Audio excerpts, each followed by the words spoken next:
You've seen me make my father-in-law's fried rice for a local Hawaiian-style breakfast. So now, how about a traditional Chinese-style breakfast? What do Chinese eat for breakfast? Well, Jook, of course. To make my Jook, we actually have to start the night before with a nice piece of ginger. I actually keep a stock of ginger in the freezer. Not only does it keep for much longer, but it makes it much easier to shave off very thin slices. You want nice thin slices for this, so they almost melt and you get that nice ginger aroma without biting into a big, sharp hunk. So what exactly is Jook? Well, on the mainland, you'd eat cereal or oatmeal for breakfast, right? Jook is like oatmeal, but instead of oats, Chinese use rice, of course. Unlike oatmeal, which tends to come in sweet flavors, Jook is almost always savory. I suppose almost every culture in the world has their own version of oatmeal or porridge or grits or gruel. To our rice, we're going to add 2 pounds of pork spare ribs. The bones in the ribs are going to flavor our stock really nicely, and the meat will get super tender. When I visited Hong Kong for the first time, I found out Jook even has an English name, Congee. But in Hawaii, we never call it that. It's just Jook. We'll add a couple stalks of green onion too. With bone, ginger, and green onion, it'll be nice and fragrant. A wonderful aroma to wake you up in the morning. Now add about 8 cups of water to your 2 rice cups of rice. Or just fill it to the top line of a 10-cup rice pot. I really hate it when restaurants take shortcuts and make Jook by boiling already cooked rice in water. You can use a pot, but a slow cooker is best. Luckily, my rice cooker also has a slow cooker function, so I'm just gonna let it go overnight, about 8 hours, and wake up to perfect Jook. Jook isn't rice soup. It takes time for the rice to break down into the liquid and give it the right consistency, as well as its delicate rice fragrance. In the morning when it's done, we can add my favorite ingredient, Pei Dan, or what's called in English, 100-year-old eggs, or century eggs. No, they're not actually 100 years old. What they are duck eggs preserved in limestone and ash, and are supposed to be able to last 100 years. But they definitely wouldn't make it that long in my house. I guess to some people, this would be an exotic ingredient, or an acquired taste. To Chinese people, it's comfort food. I know people who are scared looking at that black color. But to me, it's so pretty. It's like a shiny jewel. Look how beautiful that is. The texture of the egg white is almost like a firm, subtle gelatin. But what makes Pei Dan so unique is the yolk. Admittedly, it's got a little strong funk to it. The most similar taste I can describe it to is a creamy blue cheese. But while it's strong on its own, mixing it into the Jook mellows it out. Like spreading blue cheese on a nice toasty baguette.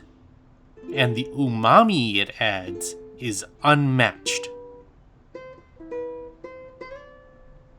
Jook is actually also what Chinese always eat when you're sick, the way that you'd eat chicken soup on the mainland. But if you're sick, you add a lot more ginger to help your body recover. Classically, you would pair Jook with yao tiu, those long fried dough sticks that you dip into your Jook the way you dunk a donut into your coffee in the morning. But rather than some oily fried thing, I'm gonna pair my Jook with another classic breakfast item, Chung Yau or scallion pancakes. If you're gonna make scallion pancakes, of course you need a lot of fresh scallions or green onions. and it doesn't come any fresher than right from my yard. Yongchong means onions, Yao means oil or fat, and bang is a baked good, like a pastry. So Chung Yau bang is an onion pancake. To get the texture right on these pancakes, we're going to need 2 cups of hot water mixed in with 4 cups of flour.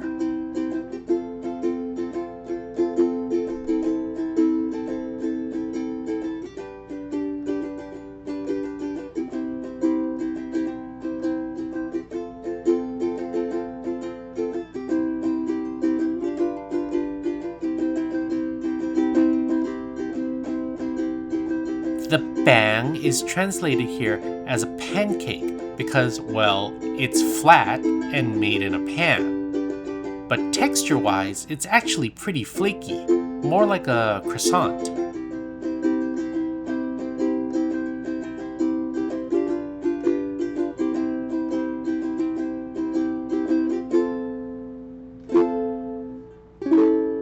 After kneading your dough, let it proof for a good hour. Then knead it again and divide it into 8 even portions.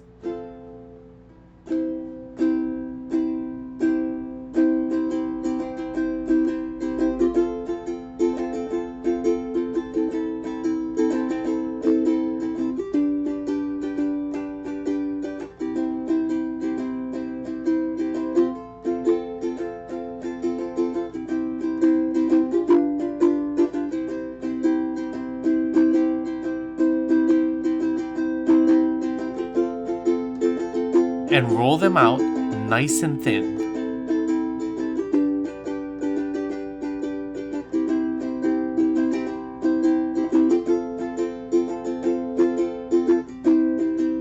We've got the chung, now for the yao. You can use butter if you want, it would taste really good. But I'm going to use ma yao, or sesame oil, to give it more of a Chinese taste. Just brush on a nice thin layer onto the dough. I'm going to sprinkle on a little bit of fan, or Chinese 5-spice, to give it an extra boost of flavor. But the main aroma should come from the yongchong itself, so you want to sprinkle them on as liberally as you can without overstuffing them that they burst out. Now here's how you get all those layers. Roll up your dough as tightly as you can without any of the yongchong bursting out. Then coil it up like a snail shell and press it flat. It's the same technique used to make escargot pastries in France. The yongchong and the ma yao will separate the dough into layers.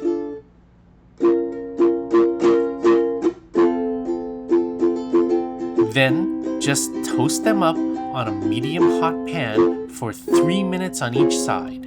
No additional oil required. You're really just toasting them, not frying them.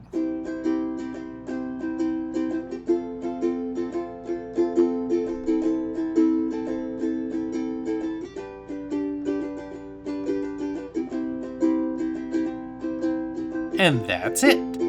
My Pei Dan Jook, or century egg congee.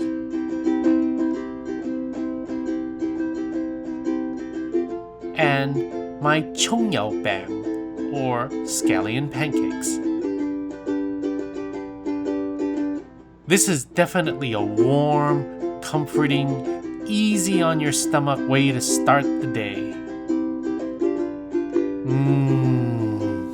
The texture of that jook is so smooth and comforting, and you get the fragrance of that ginger and onion and the savoriness of the pork, but that incredible funk and umami of the Pei Dan is just so rich and flavorful.